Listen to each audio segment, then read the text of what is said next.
Are you ready? If you're not down with that, we got 2 words for ya. What's up? I'm awesome. Hello, ladies. Hey, ladies. Hey, really? Really? Oh, yeah. Yes. Yowie, wowie. Bye, Mom. Baby. It's true. Believe that. CM Punk versus John Cena. It was kind of short lived, but it was really good. Johnny, But sorry. it's so they crammed so much story because CM Punk was really good. Like I'll never forget that moment. He's like, I'm sick and tired. Take 2 on this. I love when he came out in the pipe bomb segment. And the thing that he doesn't get enough credit for is the beginning of that promo, because he says, he goes, I don't want you to think that I hate you, John. I don't hate you. In fact, I like you. I like you a heck of a lot more than I like the guys in the back. But what I hate is this narrative that you're the best because I'm the best. And it was like, okay, now we have this guy who is definitely the wrestling fans wrestler versus the guy that everybody knows. And now we have story. Yeah. We have purpose. It was really good. And then that moment to see them both, I know we're doing moments later, but this is not in that list, but the moment in that rivalry of them both holding up the Spinner Championship title belt as both claiming ownership to it. Yeah. That's one of those iconic like photos, that get burned into your brain. Yeah. And then some of you liked to joke. And Some of y'all play around some of too y'all like much. to play games, saying things like John Cena is fully visible. First, I have a couple questions. First of all, how dare you? Are you sure about that? Why would you say something like that? It's called suspension of disbelief. Get it. We're talking about the Babyfaces. You have the evil guys, you have the bad guys, you have the heels that really make wrestling fun. But for all bad, you need some good. And so today we're just talking about our favorite good guys, because sometimes the good guy works out and we all want to root for him. And then other times we hope to see him get bludgeoned to death with a kendo stick, like weekly. Like there's just no in between. It's never like, I kind of like this. Like, nope. Yeah. I either love you or I want you to be pushed off the top of a building. So who, because, and I was really thinking about this. In the 80s, you had good guys like Hogan and Steamboat, and they were like superheroes, and that made you really like them. And like for guys like that, their good moral standing was part of their character. Yeah. And then in the 90s, there was this shift, and it happened with, the Attitude Era and that sort of thing, but like anti-heroes kind of came on the scene. Yeah. And so good guys like Stone Cold and Roddy Piper, like that were good, but they were good at being bad, kind of thing. So I don't know, who are your favorite, baby faces of all time? So I have 7 here that are my favorite. Okay. Sting and Undertaker. Okay. Shawn Michaels / later versions of DX. Okay. Mick Foley. John Cena. Hulk Hogan. And of course, Stone Cold Steve Austin. I also put Bryan Danielson down in here. Okay. So, but here's the thing about a lot of those guys that you mentioned. Like, a lot of those guys that you mentioned were a lot better heels than they were good guys. I will agree with that, but most of these guys made the name for themselves, at least toward the back half of their career, as being exactly what you said, the anti-hero kind of characters. The characters that maybe weren't always like the big smiling faces. They weren't the John Cenas on TV every week. But when they showed up, you knew it was because they were about to mitigate some justice. Yeah. Yeah. Just think of, Sting being revealed in WWE underneath the vigilante. underneath that thing that was supposed to be Seth Rollins' statue. yeah, You remember yeah, that? yeah. Like that moment. Those kind of moments. Yeah. Undertaker gongs happening whenever, he's had enough. Stone Cold Steve Austin coming in and helping the Union when he didn't want to be a part of a team and he didn't want to be the leader, this good guy, but finally he's had enough of this junk. He runs down to the ring and, unleashes heck. Yeah. Like that kind of stuff is what really drew people into the characters themselves. Yeah. I have John Cena on my list as well, and we're going to talk about John Cena probably a lot during this conversation. Hogan was really always a great face. Steamboat, like I've said, Macho Man played a great face character, especially in comparison and in contrast with Jake the Snake. Like they had this it was a very good dynamic. Kurt Angle was always a very good face, but it was always because like he was just so confused about what was like. It was almost like he had a very I don't know. He was naive in his goodness, like the yippee-ki-yay with the little hi-hat, with a little cowboy hat. When he was with, he was with Stone Cold and whatever he was trying to get into that group. Yeah, and they would, like that was always. But that was still a heel group. Stone Cold, Yeah. Kurt Angle, and Vince McMahon. That was when Stone Cold went weird. Oh yeah, that's true. But it did make Kurt Angle kind of the babyface of the group. Yeah. And here's the thing you realize about Hogan though, is that Hogan was a good guy, and he was such a good guy that it made him a better bad guy. Yes. See, because it made like nobody would have cared. There was always like who was going to be the third man, and like had Sting been the third man in NWO, wouldn't have done anything. Had Nature Boy been, it wouldn't have worked because he was still slimy. But Hogan, the superhero, just like you said, he was a superhero. He was the closest thing we had to like the greatest human being on earth. And now we know better, but that meant that when he turned, like people lost their minds. One of the biggest moments in wrestling history. Oh, 100%. Just for that fact alone, is that he had been such the hero, such the good guy for so long. To see him turn heel was just impossible. Yeah. Impossible. Yeah. Unfathomable. Yeah. People started throwing chairs. So what makes us like a baby face? I really think it's what I mentioned there, is that you can't it can't just be you're a nice guy.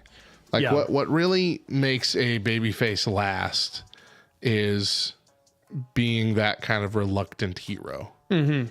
It's like you're a good guy. You're not necessarily a good guy because you morally want everything biblical because you're not sleazy. Right. It's just like when too much is too much. Yeah. And you won't let other people get taken advantage of past a certain point. Yeah. You stand for something. Mm-hmm. That's why John Cena was such a great, because you feel like at least his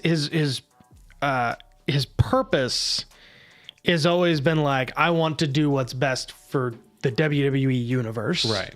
That has always been my thing. Which is why I think that he needs to have one heel run, right? He's got to have one. We almost saw it. We almost had it. He had that program with Kane, and Kane was like beating him up, and he, kind of the tides turned, and he had grabbed some steps. That's right. And everybody saw it, and we were all just like, this is the greatest thing ever. And then he dropped it and ran off. It's like, if I could see one guy do a heel turn, oh my gosh. That is the same person I picked. I would love to see John Cena come back with like a rock level prick attitude, like coming back from Hollywood, being like, I'm so above this now kind of thing. Yeah. And then just laying people out in the dirtiest fashion. I would 100%. love it. And then I think there are some that like they can't be bad guys because New Day was a heel faction when they showed They up. started, yeah, and it was so good. Did not work at all. It was so good. It was so bad. to see them turn to the good side. Yeah, I mean, I almost just couldn't even imagine Kofi Kingston being being mean. Right. Kofi Kingston, you're a jerk. Sure, Kofi Kingston. So I don't know. I think Big Show was a good heel too, but I think he was. Which time? Which one of the 50,000 times? Yeah, I Did think he swap back and but forth? I think that he was a good. I don't know why we're even talking about him being a Talking good about heel. heels now, but yeah. But yeah, but he was a good heel. I think he was another one of those his good guy moments made it like when he was doing all the people power stuff when he was working for John Laurinaitis, right, beating up John Cena. It was like you hated to see it because you're like, oh, it's so sad. He was the good guy, and now he's not. he's the gentle giant. I liked Kane when he had his face runs, especially the run with X-Pac. I think that was great. Bryan Danielson, or Daniel Bryan in WWE, I think his heel turn that he had, the first one, the no heel turn, didn't work out all that well. And that's why they made it a comedy bit with him and Kane. And that was hilarious. That was fantastic.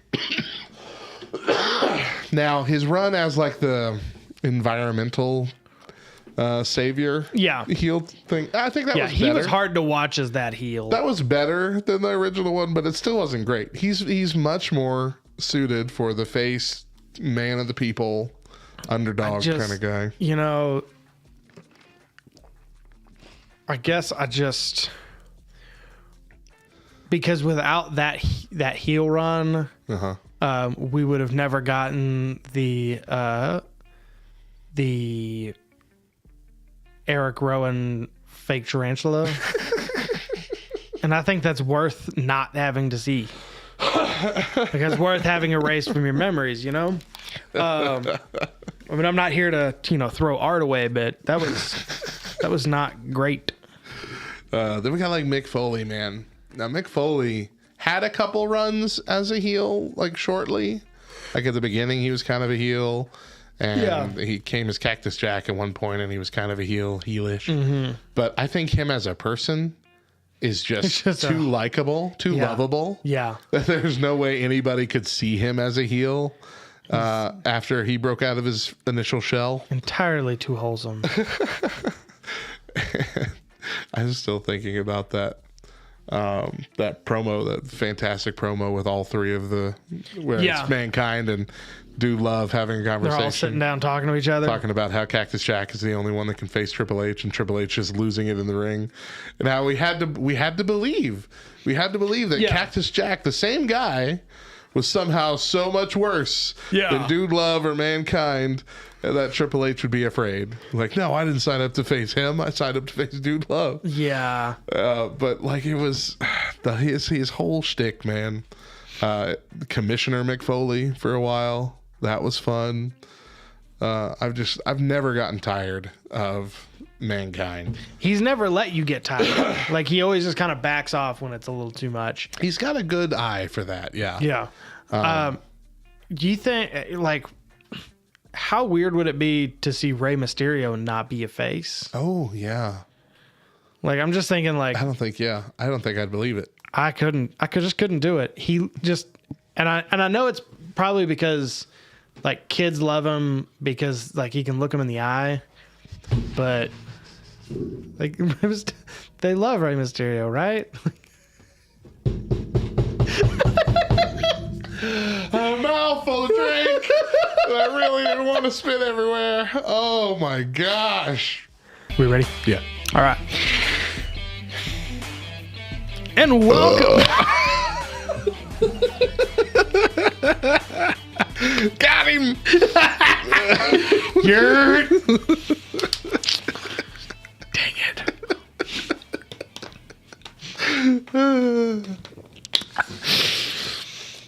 right.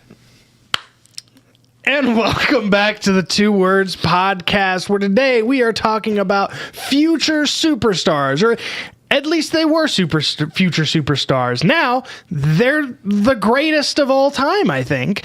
We are talking about the class of the OVW Class of 2002.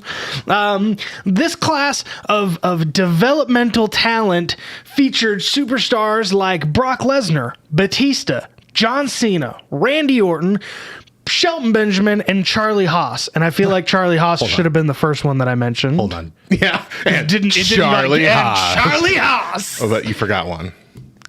Rico. I still don't think we're gonna miss much. He's like a SWAT officer, or was. He's like a retired paramedic Really? / police officer / like SWAT team member. I looked it up. Yeah. The only thing I remember about Rico, and I hope I'm even remembering that it was actually him, is he tried to force Billy Gunn and Chuck, whoever, Chuck Palumbo, to actually get married when he sold it as like a stunt to get them on, TV or whatever more. Yeah. Then as it's happening, he tried to force them to go through with it. like actually get married. Legally and everything, and got really mad when they wouldn't. It was the strangest storyline I've ever seen. Yeah. It's, that was a whole was a different weird time. That was just a different time, man. That was the early 2000s. But we're talking about these guys. Between these 6 guys, you have 3 24/7 championships, a triple crown. I know. I learned with the Charlie Haas thing. Start with the junk and go forward. Not that Charlie Haas was junk, but I mean, 324, and that's also all of those were Shelton Benjamin. So it's okay, I was about to say, I'm Benjamin. looking at my notes here. I'm like, 3 24/7 champions, 4 Intercontinental Championships, 6 United States Championships, 8 Royal Rumbles, 3 Money in the Bank contracts, 18 tag titles, 14 World Heavyweight Championships, 32 WWE Championships, a few Universal Championships in there from Brock Lesnar, and an IWGP World Heavyweight Championship and a UFC World Heavyweight Championship. Whew. That's a lot of titles. A lot of stuff. And we also have a Triple Crown winner and a Grand Slam winner, both in Randy Orton. So, what made this group of dudes so special? That's a big question for you to just leave hanging on me. I'll start it. I think that this was really the guys that came out of this. They were the first class of developmental talent that came up, and they were like the rising stars right at the beginning of the Ruthless Aggression Universal era. That's true. Yeah. And so I think like they got this opportunity because they weren't saddled with their old gimmicks that were not going to work anymore in this new style of showmanship. And I think that each and every single one of these guys just hit the ground running. And I mean, a lot of it you look at, it might be luck. Randy Orton and Batista really lucked out being a part of Evolution. Yeah. Brock Lesnar really lucked out being built like a silverback gorilla. Being born a human monster. But these are guys that just really nailed it almost right off the bat. Mm-hmm. Yeah, I mean, I don't know what they were feeding them that year. Yeah. To make such a strong caliber of talent. You keep saying Charlie Haas. I'm not sure. If we're leaving Rico off, I'm almost willing to leave Charlie Haas off too. I mean, he had a couple tag team championships. Yeah. The only reason I put Charlie Haas on there one is because without him, Shelton Benjamin has 3 less championships. 2. 2 less championships. One time, Charlie Haas was tag team championships with Rico. That's true. Yeah. But also, if you look at the list of accolades that Charlie Haas has outside of the WWE, he's won a championship in almost every single other promotion. Okay. Like in the country. I mean, he has really done. And I think wasn't he an Olympian? Feeling very Olympic. I don't know. But when it comes to at least WWE, though, which is, I guess, the main focus of what we're talking about, superstar status in WWE, he had his 3 runs when he was broken up with Shelton. When he broke up with Shelton Benjamin, he was gone in like a month. Like he was really gone fast. Yeah. So WWE didn't seem to have a desire to push him as a singles wrestler. But that kind of crap happens a lot with WWE, where they like to break up successful tag teams and then just kick one of them out. Yeah. They're like, hey, how come y'all aren't doing good anymore? It's because, well, you broke up our only gimmick. Yeah. We got nothing. You told us to buy into this. Granted, when we talk about this group, we generally leave Charlie Haas off, and that's fine. But, doing a disservice to the Haas bin, I think that's wrong. I just think it's wrong. I understand.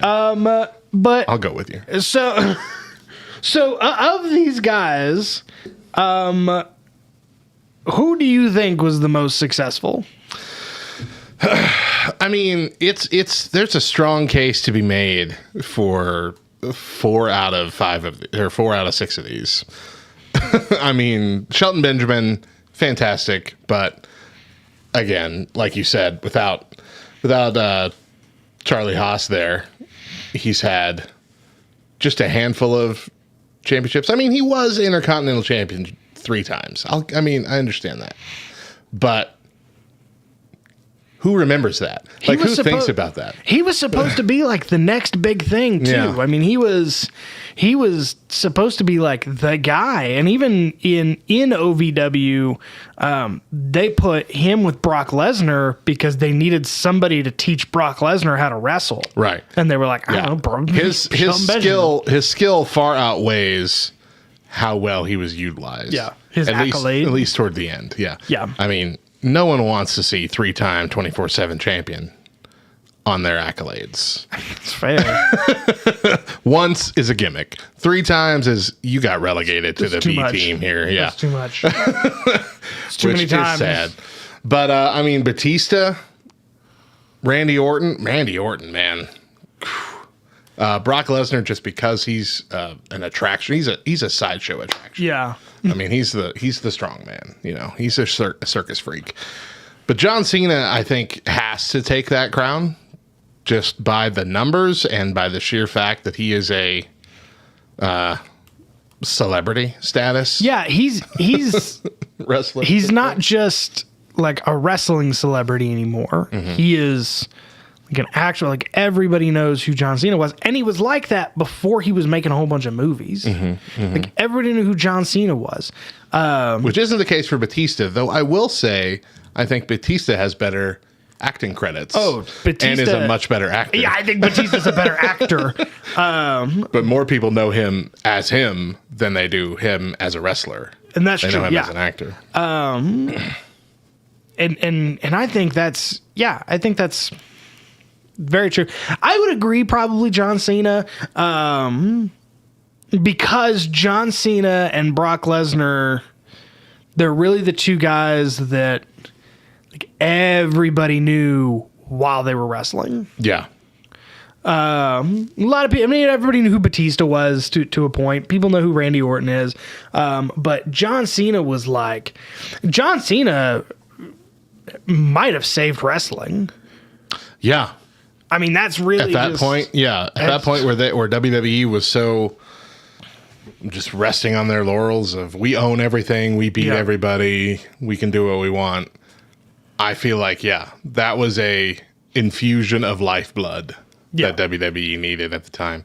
And had it not been for that faithful bus ride where he was rap battling in the back and Stephanie McMahon overheard it, it never would have came to be. He would have been just dropped like any other failed push.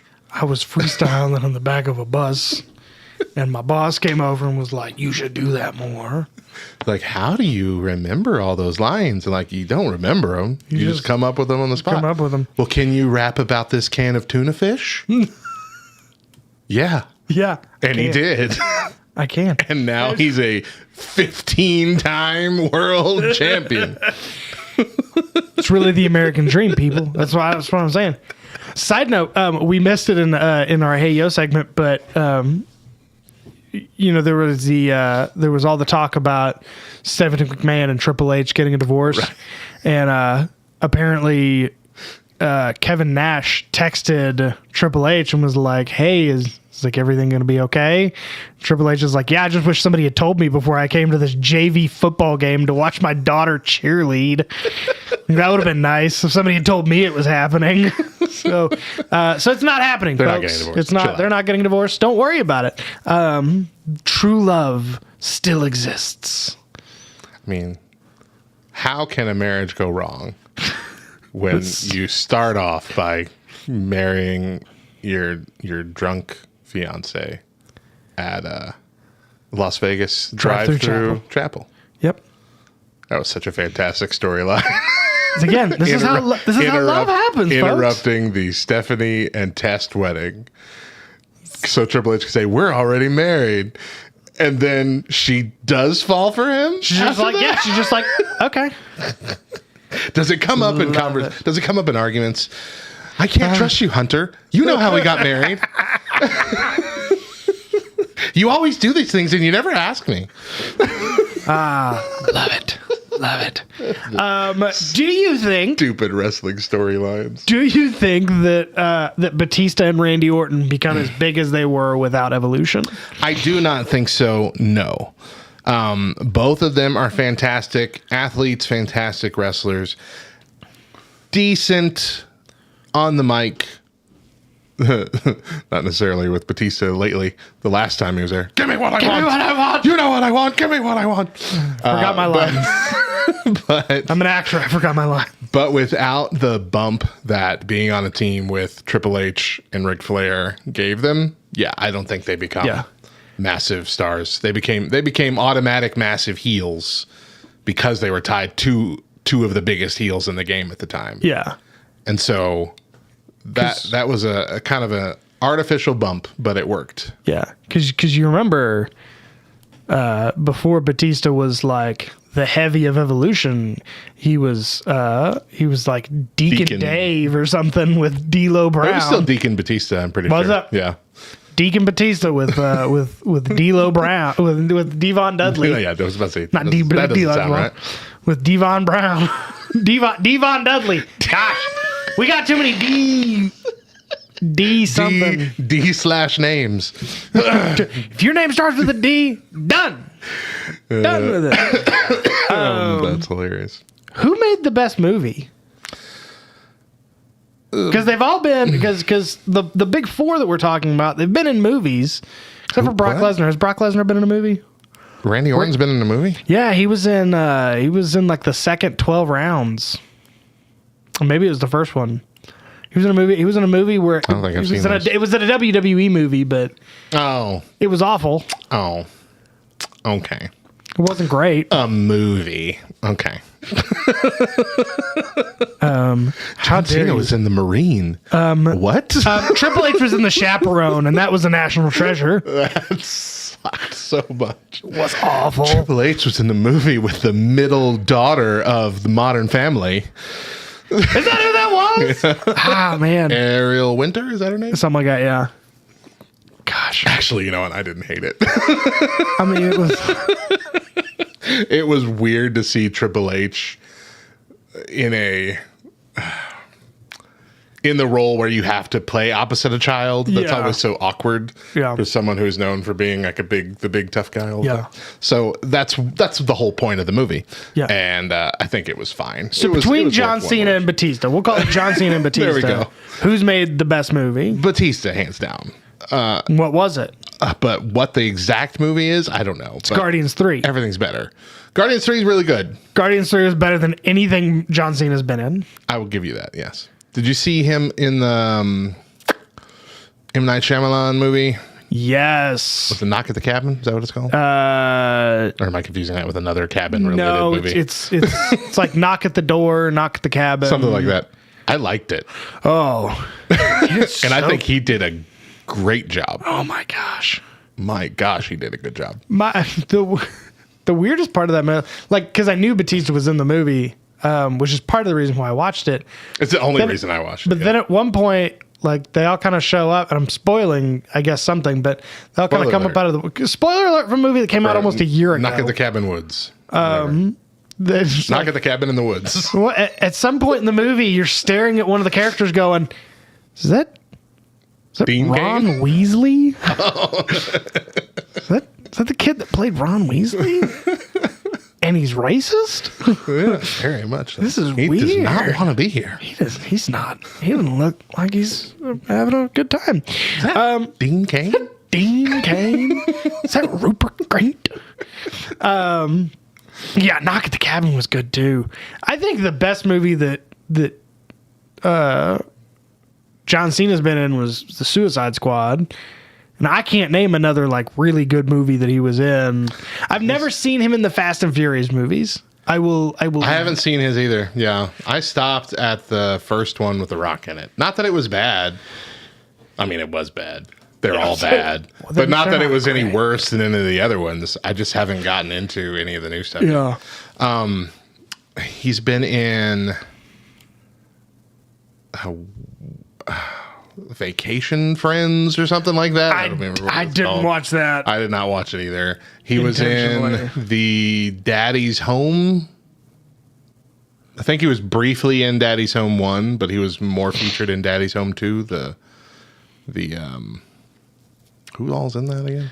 That was Mark Wahlberg and Will Ferrell. Will Ferrell, that's right. And then it's Mel Gibson and John Lithgow are the fathers in Daddy's Home 2. Yes. And John Cena's in that, but he's not a main character in that either. He's just a side character.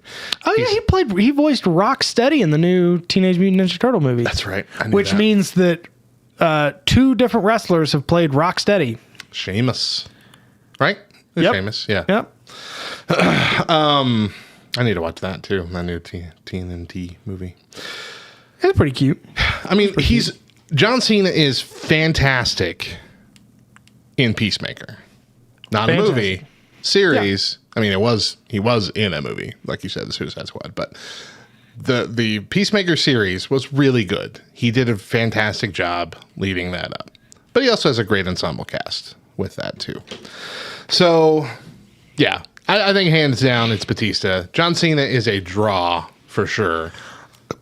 Oh wait, what did we forget? We're forgetting the Fred movies. Oh gosh, we got to rethink our entire. Hold up, everything. John Cena was a mermaid in the Barbie movie, and that's like the greatest film that's ever been made. Apparently, what? So hold on. Google machine right now. John Cena mermaid. Was? He played apparently he played a version of Ken. Yeah, the Ken mermaid. Yeah. Oh, and there's just him sitting in the back, and he looks like off-brand Aquaman. He looks bad. I gotta find this picture now. I just searched John Cena mermaid. It's the first one that came up.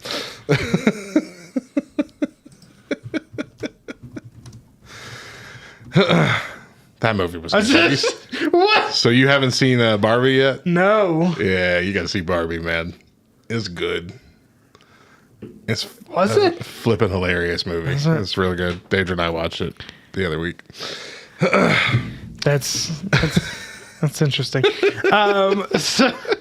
So I guess to wrap this up, I know Batista is a Hall of Famer already. Not yet. right?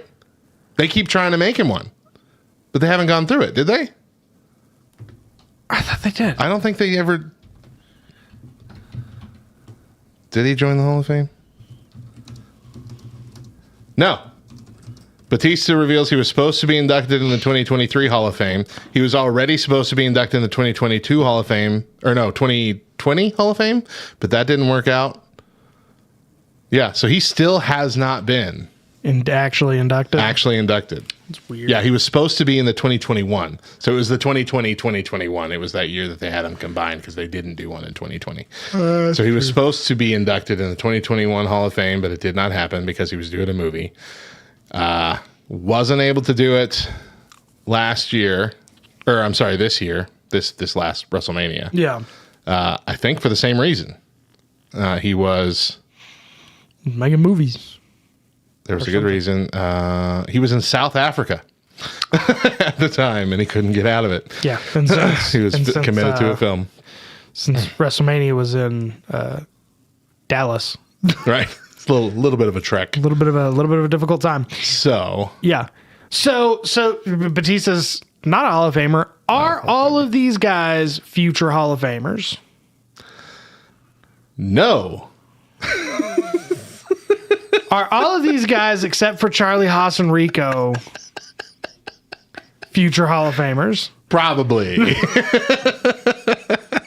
I feel really bad for how mean we're being about Charlie Haas.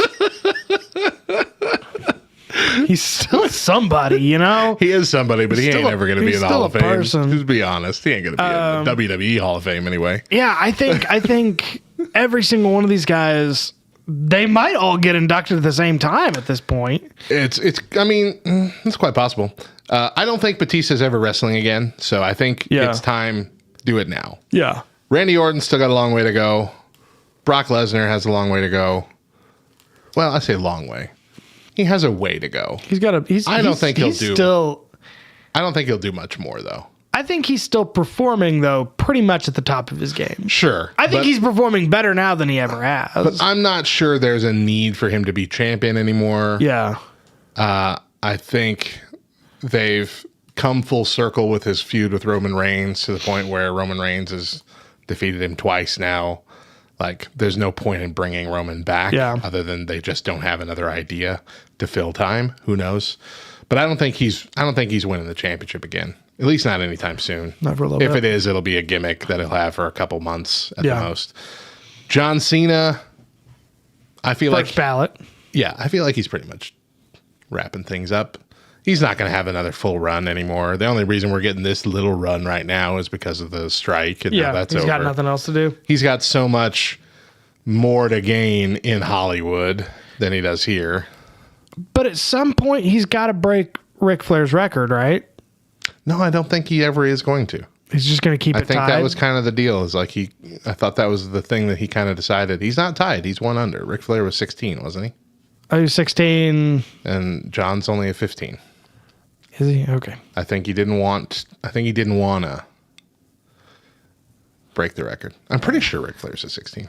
Well, Ric Flair's a 16, but I have that John Cena's a 13-time WWE champion and a 3-time World Heavyweight champion. What I have is 13 and 2. Okay. 2 World Heavyweight. So one of these might be wrong. If he is tied, I still think the idea was he didn't want to be. He just didn't want to be Ric Flair. That's fine. That's somewhat respectable. Which I think that happened a long time ago. It happened right? a long time ago. Because then he became United States champion again. Yeah. And I think that's why. I think he's like, I don't want to beat Ric Flair's record. Move me down. Let's do a mid-card run and have some fun doing this U.S. Open Challenge every week. Yeah. Which was a fun time. It was a fun I enjoyed time. it. I didn't care that it was a lowered title. We got Kevin Owens out of that one. We sure did. Yay, us. That was something we got. Anyway, if we're getting Charlie Haas or Rico on there, it's going to be one of those years that they're scraping the bottom of the barrel. It's one of those guys. The only way they're getting in is if they induct the 2002 OVW class, and they're like, well, we gotta get Rico and Charlie Haas in here, I guess.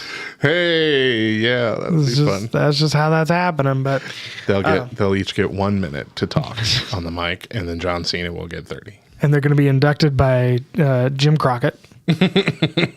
Oddly. Weird. Moving on to the topic of today's show. Sorry.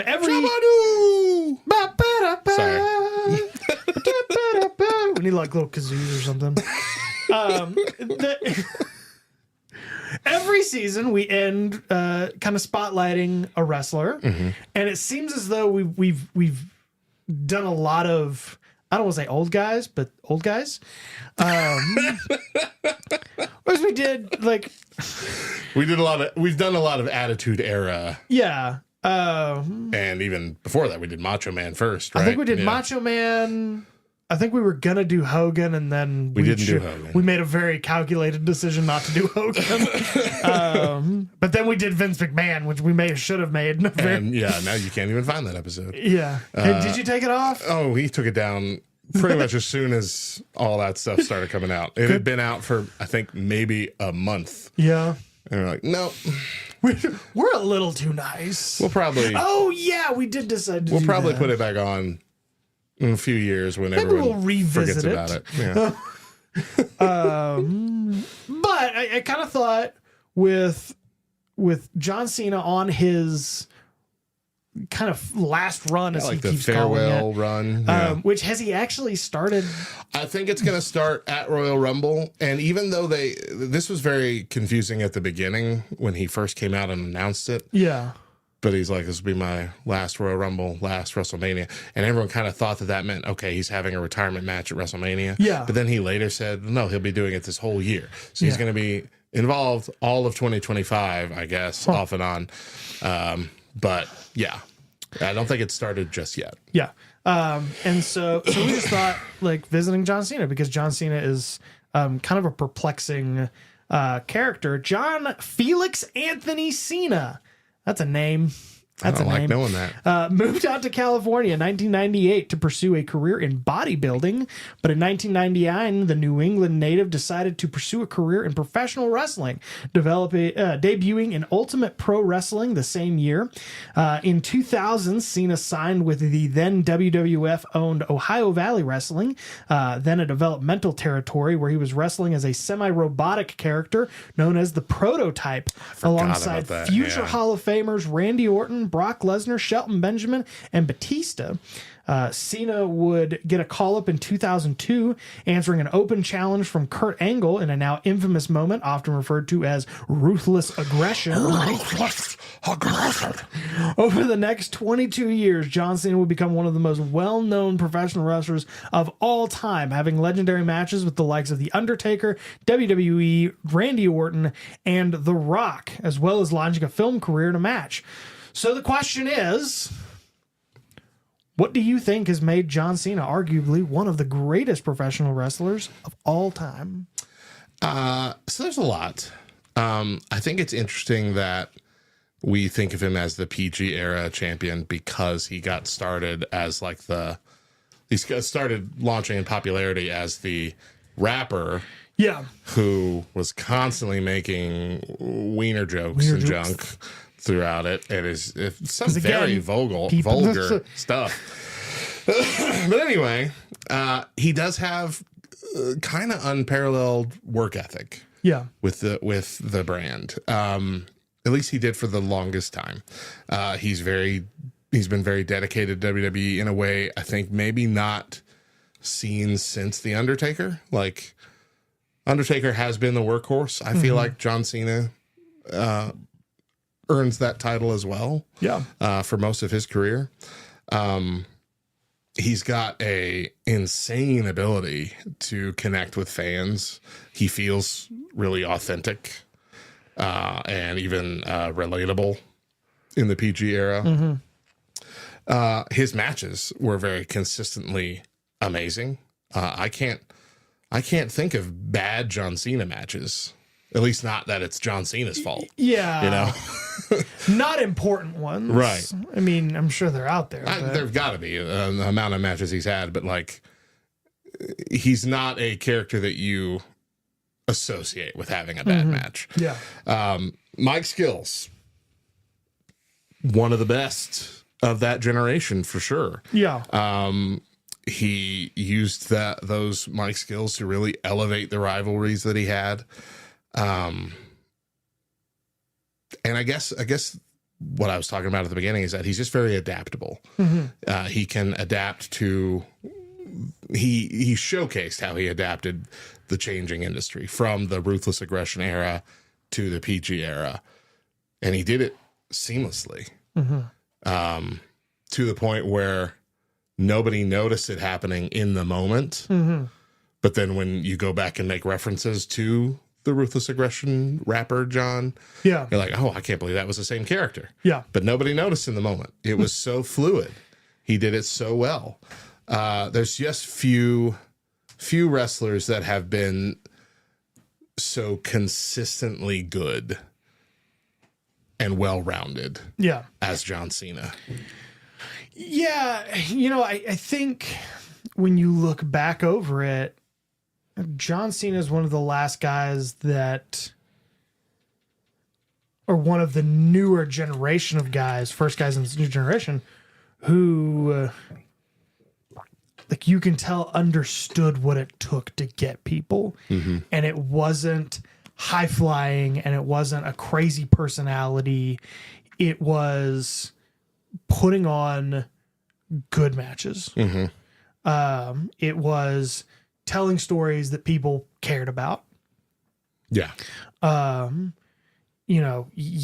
may be one of the worst tag team partners of all time.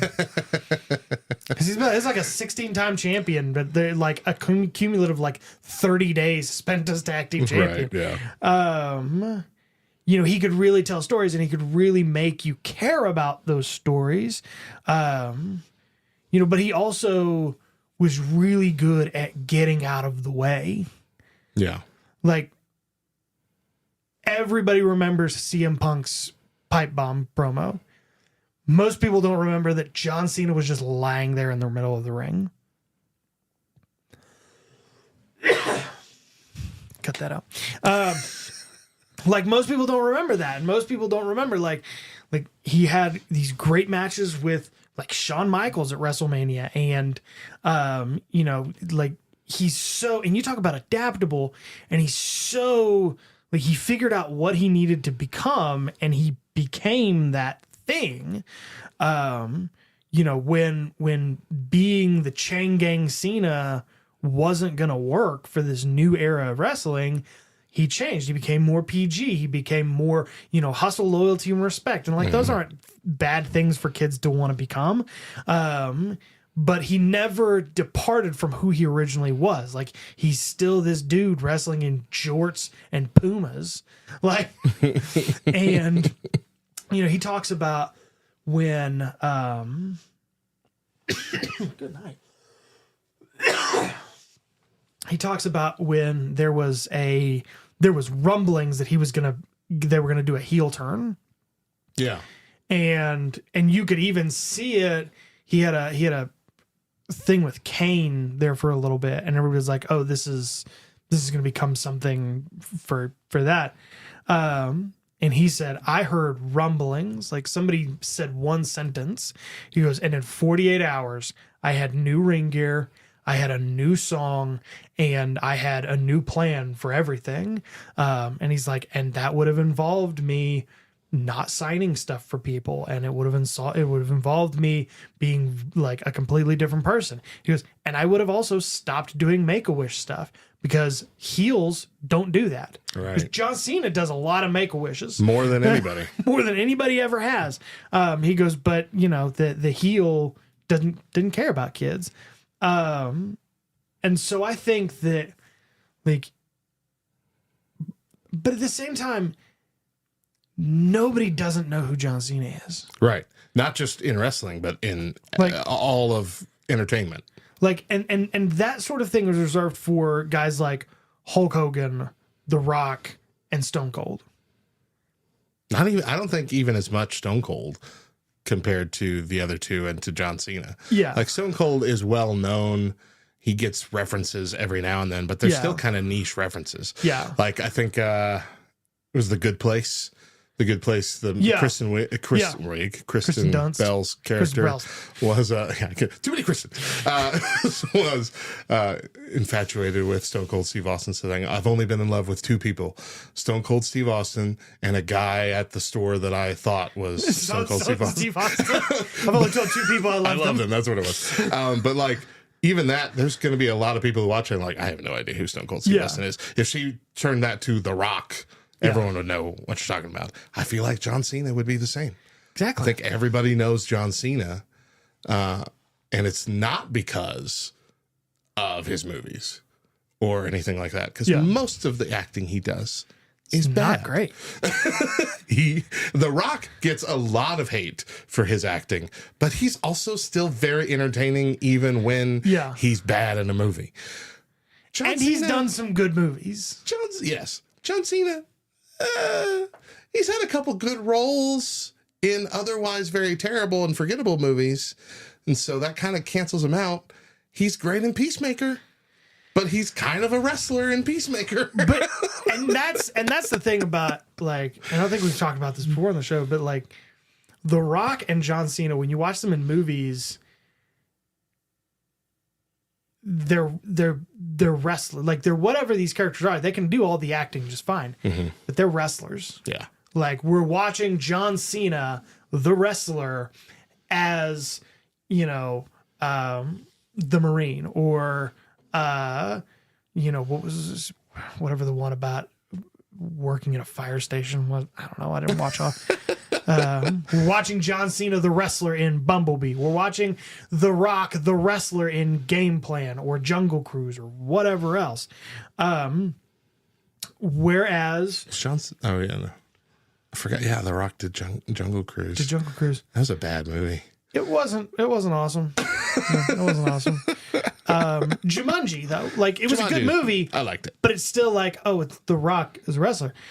Whereas comparatively, and again, we've talked about this before, when I watch Knock at the Door with Batista, I forget that it's Batista. Agreed. Knock at the cabin or something like that. Knock at the cabin door or something like that. It was like, the movie itself, fine, whatever. But Batista's performance. Oh my goodness. Holy cow. Yeah. And of course, him as Drax is the most well-known. Who cares that he was a wrestler? Forget it was Batista. So freaking funny and good in that role. But this isn't about acting. And I guess we'll lead into that question. A little bit, yeah. That question leading into, like, when all is said and done, do you think that his legacy is going to be as a wrestler that has acted, or as an actor that used to wrestle? No. He love John Cena. It's never going to be an actor who used to wrestle. Yeah. It's always a wrestler who went beyond what other normal wrestlers get to do. Yeah. But he was the face of not just WWE. He was the face of the industry at large for over a decade. There's no removing the base plate, on his name tag that says wrestler. There's just no way to take that out. Because, like I said, even in his good roles, he comes off as a wrestler. Yeah. Peacemaker is a wrestling character, essentially, in all the ways that matter.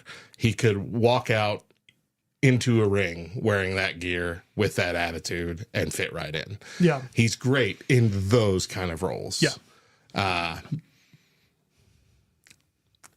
Daddy's Home. You're gonna tell me Ricky Stenicki is not Ricky Stenicki. Oh gosh. That movie was good, and I will stand by that. I don't care what anybody else says. That movie was hilarious. I do like the humor involved with him being this hulking guy whenever they go, again, when they play off of that. But they've done the same thing with The Rock for forever. And they have. And it's just... But the thing is The Rock seemed to keep doing, like, family-friendly movies. And, like, Ricky Stenicki, there's a scene where they're like, can you do the bris? And he's like, yeah, sure. Like... But that, and I'll say, what was the movie he just did with Awkwafina? Jackpot or something? I don't think I've seen where that. he was protecting. She's the lottery winner. Oh, was he? Is he the one that he was in that? her? It was a buddy cop film with him and Awkwafina, and it was pretty funny. Okay. But I think like when because we have to compare it to The Rock, right? And like you have to, because their paths. I mean, when you look at John Cena's greatest matches, it's greatest rivalries. The Rock is at the top of that list. And the whole point of that was him being mad at The Rock for turning Hollywood, and he really believed it at that time. And they're being this, and them being the same person. But The Rock, I think right now we're looking at The Rock is an actor that used to wrestle. Mm-hmm. To me, it's the Ronald Reagan thing. Like Ronald Reagan's a president who also used to be an actor. The actor, like, yeah, I agree with that standard for sure. Yeah, and so I don't think you're ever going to get away from it, because I think you'll always be that'll always be the bit is you're the big hulking guy, and you're funny. Yeah, and like he's funny. I think he's but I think he's going more the route of Hulk Hogan. No one thinks of Hulk. He did so many movies and appearances. No one thinks of him as, hey, the actor who used to wrestle. What's that smell? Dookie. I've watched that scene since you told me about it. I've watched that scene a bunch. Dookie. It's so bad. He's a little better than Hulk Hogan was. Oh, he's a lot better than Hulk Hogan. But they still kept going to that Hulk Hogan well. Yeah. Like he had a TV show and everything. Like they did. I used to like that TV show. Thunder in Paradise. Yeah. That was a good movie. But again, like no one thinks of that. No one thinks of him as, oh yeah, that actor that also wrestled at one point. Yeah. It's still one of the most well-known wrestlers of all time. John Cena is going to be the same way. I calling it right now. I don't care how many good movies he fumbles. He's never going to be following The Rock's path. He just keeps getting jobs. Yeah. Well, again, it's like Hulk Hogan. Yeah. It's such a well-known name. They're just going to keep going back to him. People are going to keep watching it. It's like when they made the Power Rangers movie.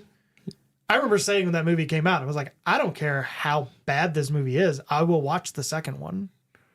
I will keep going to the theaters as long as they're making these movies. And that movie was bad. It was not good. I've watched it this year. I need to watch it again. How did I enjoy this? Like I remember the opening 30 minutes are great. But then once you get to anything with CGI and most of the Ivan Ooze stuff. Oh, no, I'm talking about, that one. About? But I'm talking about the newest one that they came out like in 2017. That movie. Yeah. It was pretty garbage. It wasn't good. But yeah, I would have watched. I'll watch another one. I was mad they didn't make a second one because they hinted at Tommy. Yeah. At the end. Yeah. Yeah. So I mean, we're gonna keep watching John Cena's movies. Power Ranger movies are terrible. Yeah. That's what we were talking about, right? That's really what we'd like you to know. So do you think? And the thing is like when The Rock comes back, though, like when The Rock came back with the final boss stuff, that was so good. It was. But most of it's acting. Yeah, exactly. Very little of it has been wrestling. It's mostly been acting. Yeah. And so that's what he's great at. Yeah. He's been that's the other connection. He's always been the very charismatic guy. Yeah. That's why his stupid people's elbow that would do nothing to nobody is like this, treated as this grand finale finisher because it's so, like, it makes the crowd so hype. The same thing with John Cena and the five knuckle shuffle or the F5 or all that. The F5 is a little more damaging, but just a punch to the head, a flamboyant punch to the head. Yeah. But it's devastating and protected as this, all right, and now you pin, and it's over. It's like he's a showman. And I think that's how he connects so well with that audience. But he's not the greatest actor like The Rock. Like when is much better. Not the greatest actor either, but he's much better than John Cena. Just there's no argument in that. Like you said, he's had some very good movies. I think The Rock just gets better roles. I think that's all it is. Maybe.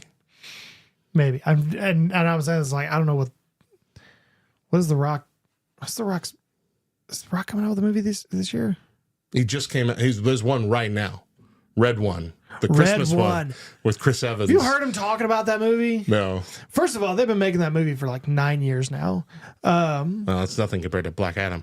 Well, that's true. I think that was 47 years. There was a video I saw, and The Rock was talking about going to the IMAX theater that Christopher Nolan screens all of his movies in and watching Oppenheimer. And he's like, I wanted to know where does Chris sit? And, I wanted that full experience.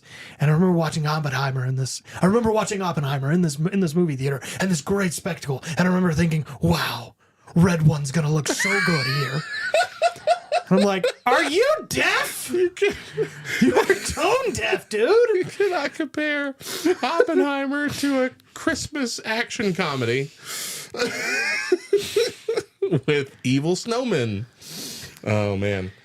But he was just so very brave. He was like, I can't wait for people to see Red One. I can't wait to hate watch that movie from start to finish. Yeah. It's going to be so great. Multiple times. I love me a bad Christmas movie. Of course you do. I'm all about Christmas with the Cranks.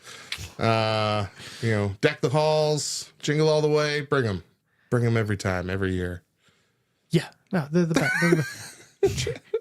You keep Jingle All the Way's name out your dang mouth. Put that cookie down now. You come to my house, you eat my cookies. Were you the one that came up with a theory that or where I heard the theory about the mailman from that movie being an escaped like insane asylum? No. I had quite a few theories. I had a theory about Santa Claus actually kidnapped Buddy the Elf, a la Monsters, Inc., kidnapping a kid to scream to keep the Christmas spiritometer alive by making a human believe so thoroughly in Christmas. I had a lot of theories. I had a Home Alone theory I don't remember now, but it was a lot. Okay. But not that one. I haven't heard that one. Well, back to John Cena. Taking the long way around. How much time do we have? It's the finale. Go for it. Do you feel as though John Cena's changed professional wrestling? Yeah, I mean, he was the defining character for two eras of the show. Yeah. Like you said, he was the one that came out with the ruthless aggression moment. He wasn't the first person to say it. Yeah. Vince McMahon said it, but like he was basically the defining start. Mm-hmm. And then he was the face of the PG era as well. Yeah. He had his they changed the main title for years to a spinner belt, a blingy spinner belt. Just for him. And it stayed that way long after he stopped winning it for a while. Also, did you see the CM Punk spinner version that they just came out with for sale in the WWE shop? I think so, yeah. For $1 billion? Yes, it's amazing looking though. Anyway, they he pushed that new era of storytelling. He helped establish the PG era. Like you said, he inspired. He was the connection with the kids that I think hadn't happened since Hulk Hogan in this strong of a connection. Yeah. With the never give up, the hustle, loyalty, respect thing. That's this mentality, this constant presence. He was also the face of basically WWE's charitable side. Mm-hmm. Like we said, granted the most Make-A-Wish wishes of anybody in history.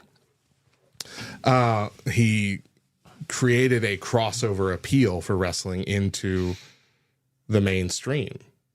Wrestling before the John Cena era was very niche. Mm-hmm. Now it's part of the culture at large. Like, it's not uncommon for people who aren't into wrestling to know what's happening in wrestling. Yeah. At least with a peripheral knowledge. Yeah. And I think that started with him. I think he changed it in the way that he made it more mainstream than it had ever been. Yeah. Had it not been for that kind of larger than life character, who played so well outside of the ring as he did on the inside, I don't think that would have happened. Yeah. It was definitely the past, like the passage for the newer generation. Because I remember, I went to a show in Lubbock, and John Cena was wrestling the Big Show. That was the main event match. And it was Big Show was heel, and it was the authority thing. Sorry, real quick. Did you see the We Bring the Boom TikTok with the Big Show? Yes, I saw that. Go ahead. No BS, whatever. They did. Now I'm really mad. No. So John's like Big Show's music hits and everything's whatever. John Cena's music hits, and then when I tell you all of the bass just drops out of the audience, and it's just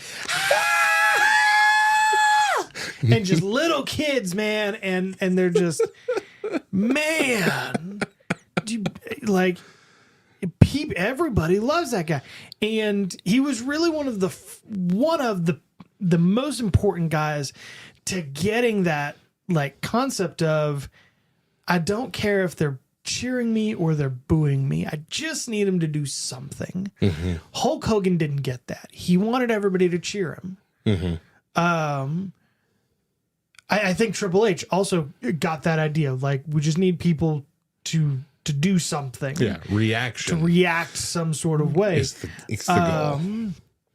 But John Cena really sort of took that idea and really ran with it. Like, if you hate me, I'm going to make you really hate me. Yeah. If you love me, I'm going to make you really love me. And, there's a reason he comes out and it's 15 minutes of half the crowd's cheering, "Let's go Cena," and the other cheer. And I mean, it's become a call and response now. Yeah, it's just like Kurt Angle's "You Suck" to his theme music. It's now it's a call and response. "Let's go Cena, an expected thing. Like, it's just a thing that everybody knows to do. And I don't know that we're ever going to see anything like that again. Right. Like, I don't see anybody on the roster. I try to look at the roster and go, like, who's going to be the guy? And right now it's Roman Reigns. And he's not going to be a John Cena. He's never going to be a John Cena. They wanted him to be at the beginning, and it failed horribly. He's great as he is. Yeah. And this is about as face as he's going to get. Yeah. Right now. I just don't see anybody on the roster at WWE or NXT or AEW who is gonna have that. I think it's too late for a guy like Kenny Omega to be that. Right. I don't know. He could be. Not anymore, but like he could have been. He could have been. He definitely could have been. Yeah. So I don't know. I think he's changed it, but I don't think it's gonna be. I think it's going to be one of those kind of like a Dusty Rhodes thing where it's like you watch and you go, "Oh, that was Cena." Yeah. That was oh yeah, that was a thing. That was Cena's thing. So I don't know. I mean, it's hard still not to compare him to Hulk Hogan and The Rock, both two different eras. Yeah. Because he does have bits and pieces of both of them in himself, but it is like the Hogan era in that manner. Kids loved Hulk Hogan. Yeah. That was a big push in those early days, before Monday Night Raws or anything like that started happening, when he was just the face of professional wrestling. A lot of kids, that was the only wrestler they knew. Yeah. Is Hulk Hogan. I had a Hulk Hogan doll, like one of those, the beat 'em up dolls that they had back then. I have a Sting one here now, but one of the new ones that they came out with. But I had a Hulk Hogan one. I had never seen Hulk Hogan wrestle. Yeah. I had never watched him in a movie. Oh, yeah. But I knew who he was, and I loved that doll. Like it was just a kind of cultural thing at the time for kids. And then we went to the Attitude Era, and The Rock was not a cultural thing for kids. Yeah. It was a cultural thing for teenagers and college students and the ever-loving wrestling fans that have been, for years. But we moved back to that kind of family-friendly era with John Cena, and now we're pushing into a new almost Attitude-ish era. Yeah, we're getting going to Netflix. It's going to be more PG-13. See, hear the F word, kids. Boss, I really hope they don't start doing that on Raw. I really don't want it. But like I already, That's going to be in their opener. It's just I going already don't like it when AEW drops the S word every other episode. Yeah. But still, it was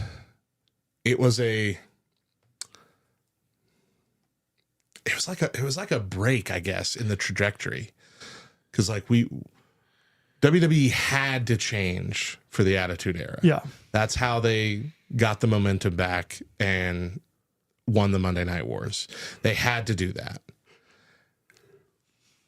Then when they wanted to be more popular and they became more mainstream, they had to go back to family friendly and try and keep that same level of endurance.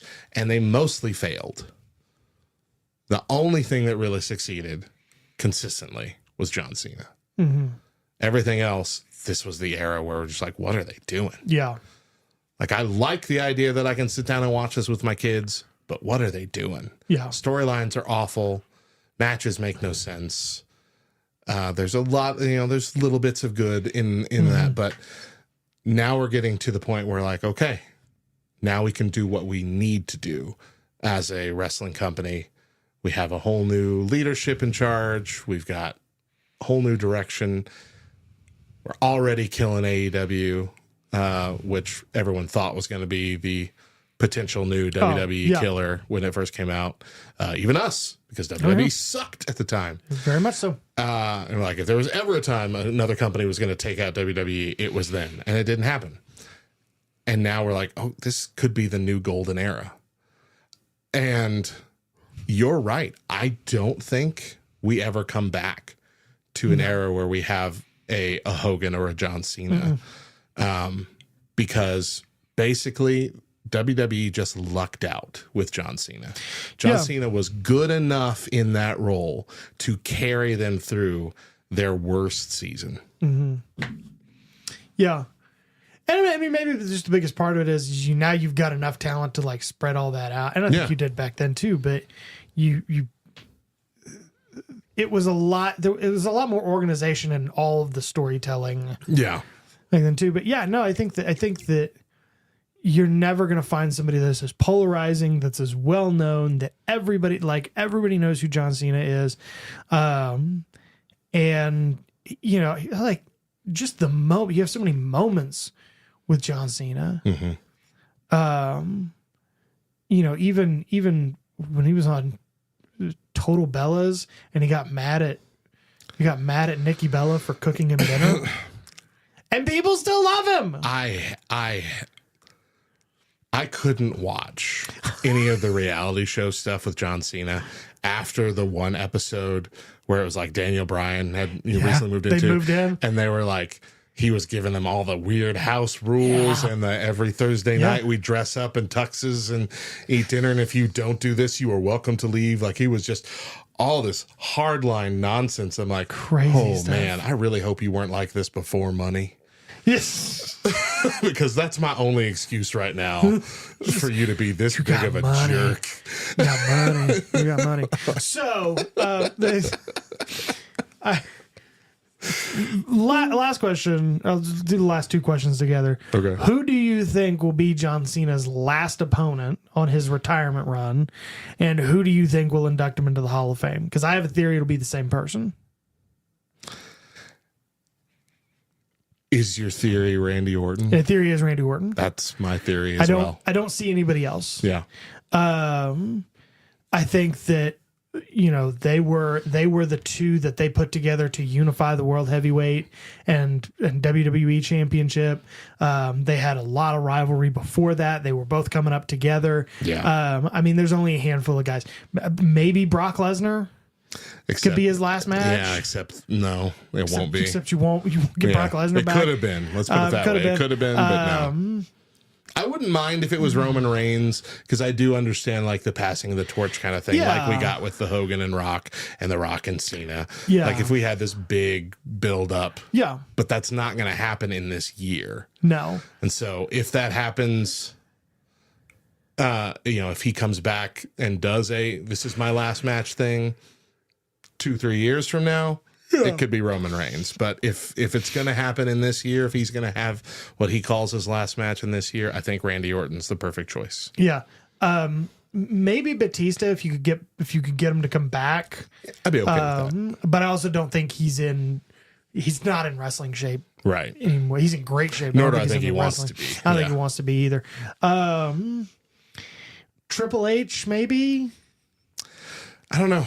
I'm really of seem to the make a whole lot of opinion. sense. I'm of the opinion that Triple H has decided he's done. Well, yeah, and I guess he can't. Oh, well, I think his heart decided. Right. Well, that's true. We're not He also doing has this health, anymore. but he was not great. Yeah. His last couple outings. Yeah. Really, and I feel like any more he does is just going to do damage to the legacy of him as a wrestler. Yeah. And take away from his ability to manage the product during that time, which he's doing a great job of. The only other person I can really think of has like I'd love to see this match is CM Punk. Sure. Because they had all those. I mean, they were great.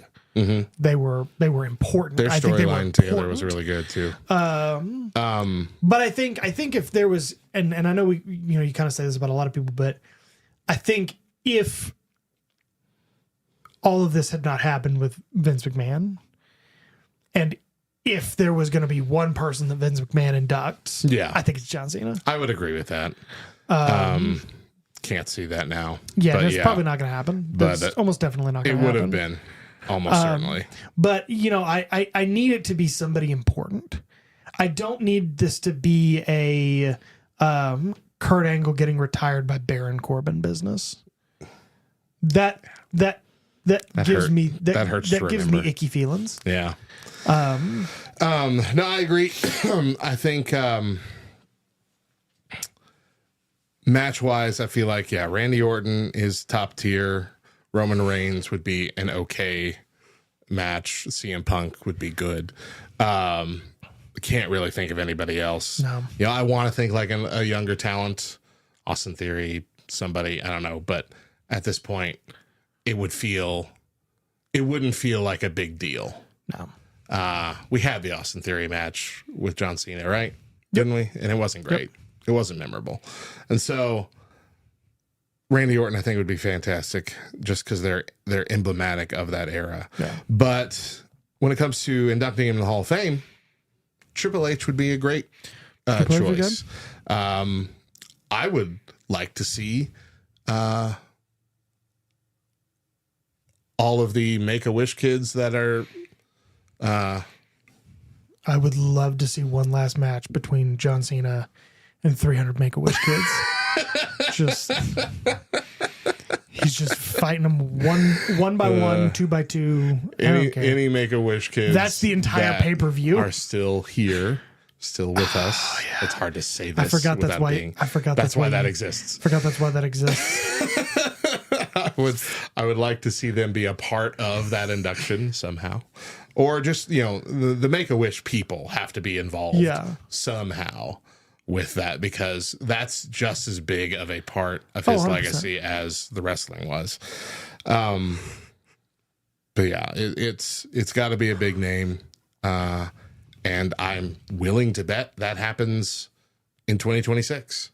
Yeah, like if he's doing his last match run here in 2025. 2026 seems like the perfect time. We're seeing a lot more guys get very serious about retiring and just being done for a long term. Again, you'll see him come back after this for one more match, two more matches, right? Just like The Rock. I mean, heck, even Stone Cold eventually came back, and it was great. Cena will wrestle. I don't know. He'll probably wrestle till he's 55, something like that. Probably. He's in his 40s now. Not too far away. But yeah, he'll wrestle for a few more years. He'll stay in great shape, and it'll be good. But well, those are our thoughts on John Cena. We if you have any other thoughts or complaints about what promotion we do and do not like, you can go to our socials at the Pull List LTN. Go over to their page. Go to their page. Go to their page and complain about us because we don't read them. Let's talk about John Cena's heel run for a second because we haven't. And I think that We need to.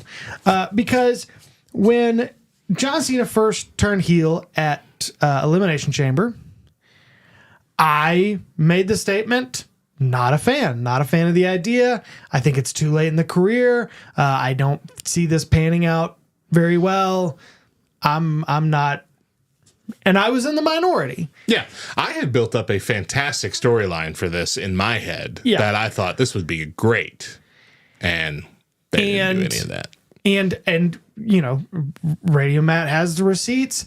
Like I ate my words, and I texted him that following Monday after he cut that first promo that was wonderful.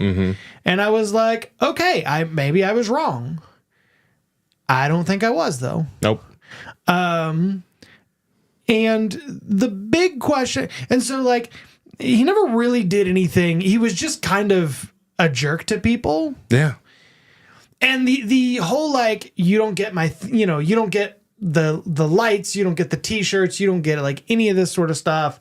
I'm not gonna like run down and high five people. I'm gonna walk to like everything's different. That was good. It was a good character wise, but really all it was just him being mean to people. Yeah. It was almost like it was part of the gimmick to like not even give fans the typical heel story either. Like you couldn't. I'm not going to go back there and beat people up in the back. I'm not gonna give you what you want for a storyline. Yeah, I'm just gonna come out here and say I'm ruining everything.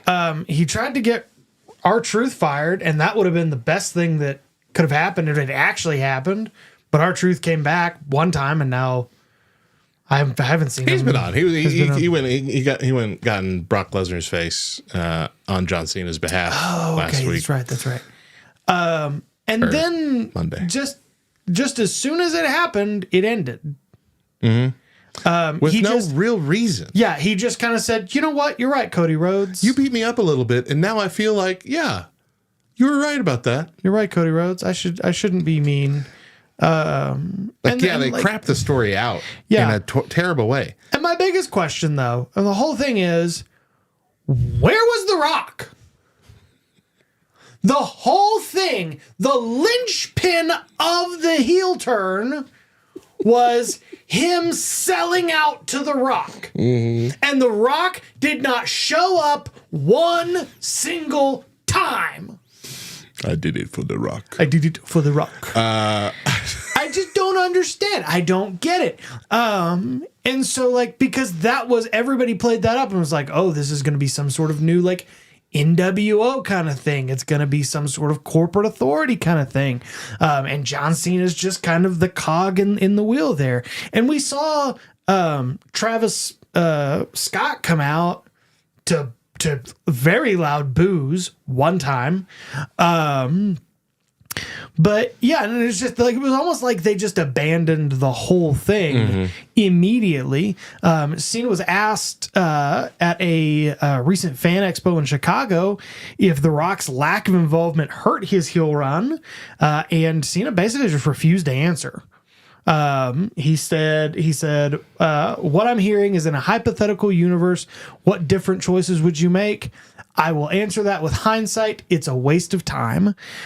We must live we must live right here and now in the excitement and adventure. We've got 11 dates left, and we'll be able to talk about all this bupkis, his words, not mine, in January after the whole thing is over. But we've taken the audience on a heck of a ride this year, and we've still got a ways left to go. So I'm excited about that. No, John Cena, we're not excited about it. Tell me. Just answer the question. Wehere's what I feel like they should have done if they wanted to get to this point where he wasn't a heel anymore quickly. Instead of having it happen that the show right before the pay-per-view, it should have been this big storyline, almost a soap opera like thing that happened at the end of his match with Cody Rhodes, where Cody Rhodes gets is beating him or whatever. Yeah. And John Cena is like laying bloodied on the ground or whatever. And he's getting the crowd to cheer for John Cena. Yeah. And he pulls John Cena's head off and said, listen to these people. and big convincing thing.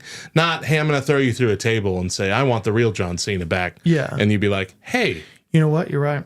It's like that thing in a head Avengers where Natasha hits Clint over the head and he's like, oh, okay, I'm Hawkeye again. I'm good.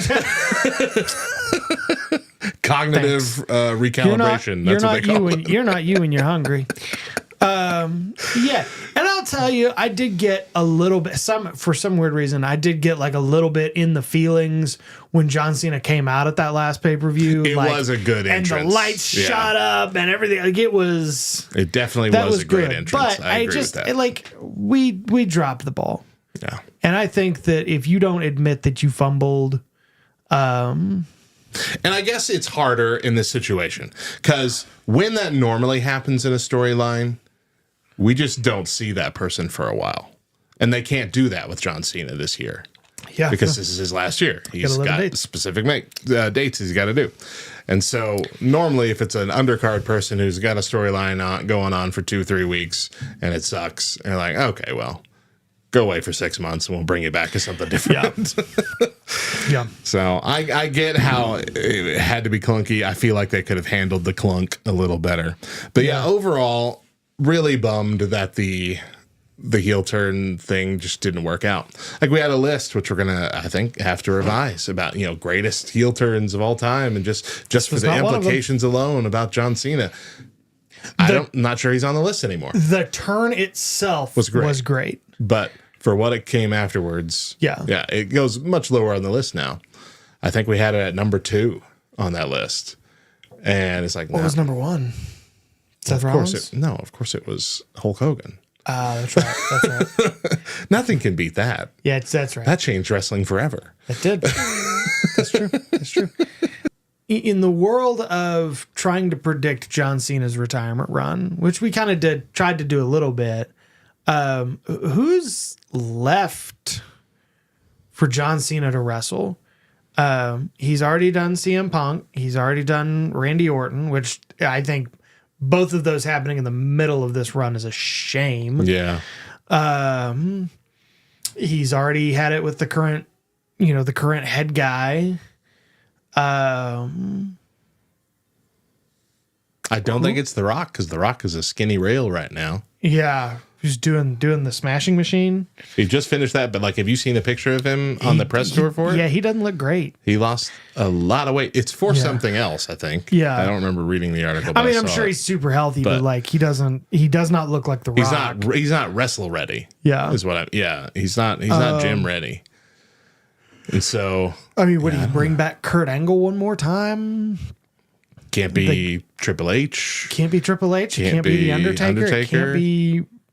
I mean, I don't know how that. You would think it would have been Cody Rhodes until they already had they abandoned the heel turn thing.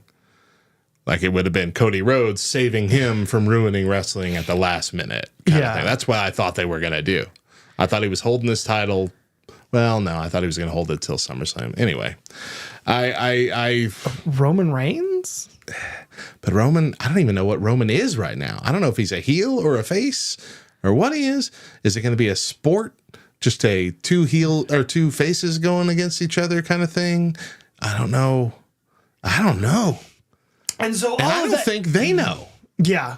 All of that, I think, leads me to the question, are we going to see more than one Brock versus Cena? Are we going to get another Randy Orton versus Cena? I'd be fine with that. I don't want another Brock. This match is probably going to be great, but it's the only one I want. And I don't want them to end with a Brock Cena and it be garbage, especially if he's going to lose. And so I guess his last date, which I don't know how many more pay-per-views we have. I don't know how many more matches we have. We have 11 dates or 10 dates or whatever it is now, but yeah, I'm not sure. I mean, we know at maximum it's October, November, December. So I think after this it's 3 more max because he's done in December. Yeah. I mean, I don't. Who is the next guy up on the roster? that you're gonna put over? I'm willing to bet the next one, maybe even the next two, are lower guys. I'm willing to bet they're not classic runs, and then the big one, whoever that be, will be the last one. Yeah, Because there's nobody, like you said, unless we're doing it. I don't know. unless we do like a Roman Reigns or we do a Kevin Owens, or it might be the next three might be a Brock Lesnar trade off. Yeah, it might be Brock wins this one, John Cena wins that one. And like, all right, we got to figure out who's the best, and then. I mean, what are we gonna do with AJ Styles? Maybe could take one of those. I don't know, but I think we really sort of got into this a little too early. We went through it a little too fast. Mm-hmm. Hey, yo. Speculation has been running wild about John Cena's final opponent. Man, he stole my news story. That's why I said it now. You got me back, said it now. punk. I knew you were. I almost texted you like, "Hey, don't talk about this." I'm talking about it. Speculation has been running wild about John Cena's final opponent, and we may now have an answer. According to Dave Meltzer, multiple sources have confirmed that former World Heavyweight Champion Gunther has been chosen for the historic match at Saturday night's main event on December 13th in Washington, D.C. He says that two sources have confirmed with the latest plan is for a tournament to be announced, possibly on air by Triple H, with top wrestlers vying to be Cena's last opponent. But multiple sources have confirmed, however, it reaches the conclusion that Gunther will be the person chosen for the match. I don't have a problem with this. I like it. It's a great way to give Gunther exactly what he needs. But there were so many more matches we needed. That's true. But I do like the idea of the tournament. I think that's going to be a fun build up to it and makes it feel even more special. It's almost like the match with John Cena is a title in and of itself. Yeah. And that is what typically we do when we retire, right? It's when a wrestler reaches that end of their career, they put over the newer up and coming champions that are going to be around for a while. And I think Gunther's a perfect choice for that goal. Yeah. While I would want to see more classic classic matchups, this is still going to be good. I wanted to see more Randy Orton. Yeah. I wanted to see. And there's still one. Isn't there still one match that we don't know? Survivor Series. Won't he have a match there? He might. We don't know what it's going to be. He might just be a part of the Survivor Series match. Who knows? But That'd be fun too. it's possible. Don't count it out. Yeah, we could have a Randy Orton John Cena match. And I guess to me, and we talked about this kind of last time. I think the fumbling of John Cena's retirement has been that we've known about it for a year. And we did not make it. They chose to go a different route instead of making it a sort of greatest hits sort of thing. And it's, because easily it could have been him saying, I am going to run through everybody you think I'm going to run through. Yeah. We're going to do this one more time. And everybody would have been on board. 100%. And he brought out a whiteboard and been like, CM Punk running through him. Randy Orton running through him. Batista's coming back. We're running through him. That could be CM Punk. No, he already had. Didn't he already have? He? Yeah. Oh. Yeah. You're right. I'm sorry. Because he did the promo. That's right. I forgot all about that. Yeah. Exactly. Because he was still a heel. Exactly. Yeah. I'm thinking just in the babyface part of it. They wasted it with his heel run. Yeah. I honestly, and I know that he said a year. He should have given us a year and a half. It should have been till WrestleMania, right? At least, us a year and a half. But I feel like it would be more appropriate to have the final match at WrestleMania, or at least on a PLE. Yeah, not on a Peacock exclusive Saturday night main event. Yeah, with Jesse Ventura. I'm just asking questions. I've called a lot of John Cena matches. I don't know why I shake my head like that when I do Jesse Ventura. Yeah, he doesn't do that. He doesn't. No, it's like a Jay Leno. Hey, what else tell me? I am at peace with the Gunther thing, though. Like I am good with the Gunther thing, and I look forward to that match. Hopefully they don't squander the build up, and hopefully they don't squander Gunther, Yeah. And much like they did with Goldberg. with Goldberg. Exactly. I was going to I'm saying AJ Styles because he was the Undertaker's last opponent, and then they were like, "Yeah, never mind. We're not going to do anything with you, AJ Styles. We forgot you're at the end of your career." That's true. That being said, I don't think that Saturday Night Main Event will also be airing on NBC because I think that's done. I think now they're just on Peacock as they happen. Okay. Which means they might not fumble it. I think that gives them a better chance of not fumbling it because they're not having to rush to fit into the time blocks. That makes sense. I feel like that's kind of what happened with Goldberg. They had to kind of just quickly wrap it up and rush and didn't give it the time to breathe that it needed. So hopefully that will combat against that. This will be the last show that we do before John Cena retires. And so we just thought it'd be interesting to talk about our top 3 favorite John Cena moments.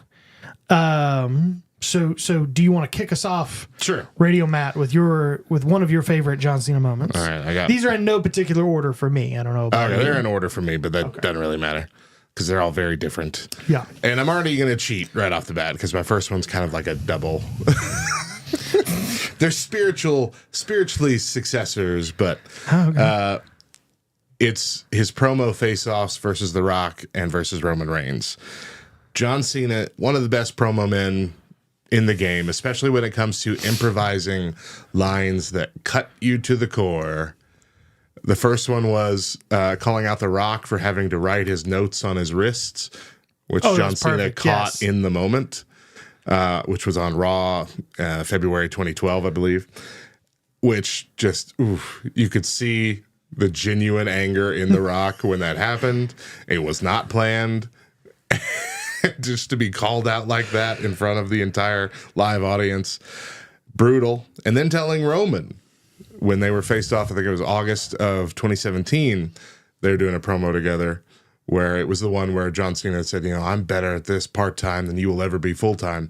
But the real cutting line was when Roman Reigns was struggling to get his next line out, and John Cena said something along the lines of, hey, you got to learn how to do promos if you're going to be the face of the company. And just stopped Roman Reigns dead in his tracks.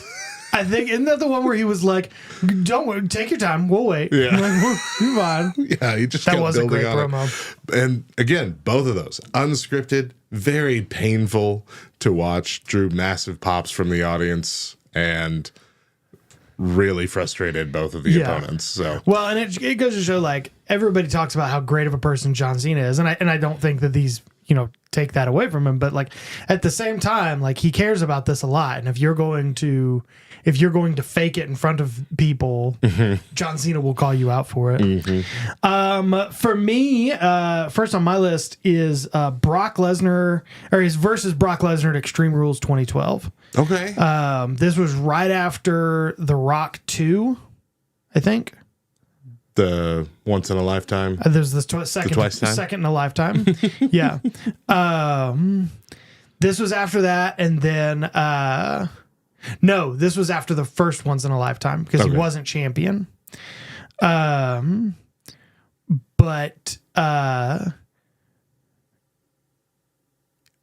Lesnar had just come back after that WrestleMania and challenged John Cena, and they just, this was an incredible match. There was blood in the first 30 seconds. And then after it, John Cena got up and said, I can't feel my left arm and I'm tasting my own blood and I'm really happy to be here. And then he says, and if I got to take some time off and if you don't see me for a while, just know I love you guys. And he leaves, and I was like, oh my gosh, this is the greatest. This is beautiful. This is amazing. I love this. But, just to take that fresh Brock Lesnar back and put together that match, it was an amazing match, especially after spending a year doing all of that with The Rock. Yeah. Totally shifting That's right, I'm remembering that now. to something else. I think it was amazing. Yeah. Number 2 for me, the Firefly Funhouse cinematic match versus Bray Wyatt. I think this might have been the best thing to come out of pandemic era WWE. It was both a tribute to Cena and the history of the company itself. It was wacky and terrifying. It was hilarious and even a touch heartfelt. It showcased the crazy mind of Bray Wyatt, which one of my favorites of all time. But it also pulled off something truly unique that honored John Cena in a kind of unforgettable way. I remember that saying that Wyatt should do matches like that for like several long tenured wrestlers. It would have been a great series, but that was just, it was almost a love letter to John Cena wrapped in this weird packaging. Yeah. One of my favorite things. I've gone back and rewatched that thing half a dozen times at least. Very fun. Yeah, I think that that match, when you combine, especially when you combine it with the WrestleMania 30 match, which was also a masterpiece. Yeah, I don't think you can get much better than that. And I asked the question, like, how can you not be romantic about wrestling? Right. Like, how can you not? This is beautiful, and it was two guys who genuinely cared. Yeah, it was awesome. I'm glad I made a list of 4. Oh, did I steal one of yours? You did. You stole my Firefly Funhouse because I thought the Firefly Funhouse was also really great. But that's okay because there was a season. I'm not even going to say it's like a one specific time, but there was a season right between like 2009 and 2011 where John Cena really hit a stride of storylines. And so you had like his Nexus storyline. Yeah, I was about to say, is that when the Nexus storyline was? Really, It was so really good. great. And then what would eventually become a very well-known meme was him versus DX at Survivor Series for the WWE Championship. I forgot about that one. When Shawn Michaels super kicked Triple H at the H right beginning. off the bat, And it yeah. was John Cena. It's that meme of John Cena going, I forgot all about and that that match. like that season between like 2009 and 2011, 2012, like you can watch anything that John Cena did and you're like, this is great. This is the best I've ever seen. This is why he's the face of the company. Yeah, that's really good. All right, my last one, my number one, is his Royal Rumble match versus AJ Styles in 2017. John Cena versus AJ Styles is pretty much guaranteed to be a banger match anytime. I think we saw that recently when he went up against AJ Styles at was it the last pay-per-view? I think it was the last pay-per-view, wasn't it? That he did AJ Styles? Yeah, yes. Anyway, the last one or the one before it. Either way, that match was fantastic, but their matches have always been fantastic. This one was AJ Styles was the champion, the world title at the time, and this was even more emotional because this was John Cena's 16th world title win, making him tied with Ric Flair for the amount of title wins for the career. Yeah. Very emotional moment for those two who have been, not enemies, I guess, but just fantastic rivals. Yeah. At any given point. Yeah. Even when they weren't even in the same company, it was like you had one face of TNA and one face of WWE. And yeah, that was a great match. All those were really good matches. Even the triple threat they did with Dean Ambrose. Yeah. Agreed. Was really good. My last one, and I guess this is my number one, because I believe that it is the epitome of professional wrestling and patriotism. Because on May 1st, 2011, at Extreme Rules, John Cena got up, grabbed a microphone, and announced that the United States has captured and compromised to a permanent end Osama bin Laden. And what is more American than the number one professional wrestler in the world announcing that OBL is dead? Wow. Like...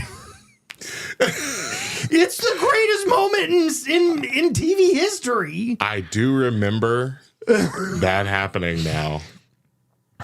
Word perfect. I remember that you like unlocked the memory. And how at the moment I felt both strangely patriotic and so confused. Yeah. Like, why am I learning this Why am I learning- from wrestling? Why am I not learning this from Barack Obama? Right. Why, I should be learning this from the president. Why isn't there a presidential address happening before this moment? Or at least like, John Tapper or something like that. Somebody, Jake Tapper. I recently watched, there's a miniseries on Netflix about the manhunt for Osama bin Laden, which I do recommend. Not a sponsor, but I kept waiting. I was like, I wonder if they're going to put that in there. I didn't. Like right at the end when they talk about, I mean, it'd be a good moment to see it was a good sample, I guess, of the American reaction. To see the crowd react. It was to that. wonderful. Yeah. It's perfect. It's amazing. So those are our top 3 John Cena moments, and I think that it's hard to whittle down over 20 years, just the impact he's had on. There's so many. Like I didn't even put the Royal Rumble return in 2008, which was probably most people's favorite moment if they lived it live, because he was out for an injury, thought to be out for several more months, and shows up number 30 and wins the whole thing. Yeah. We don't even mention like the times that he's picked up the Big Show. Because like everybody's like, oh my gosh, you picked up the Big Show, and I'm like, that's not a unique moment. He did that a bunch of times. It was not a one feat of strength. It was a consistent thing that he did. He will. I mean, I know that he hasn't been around for consistently for a few years now, but Yeah. I think the wrestling world will be amiss without him.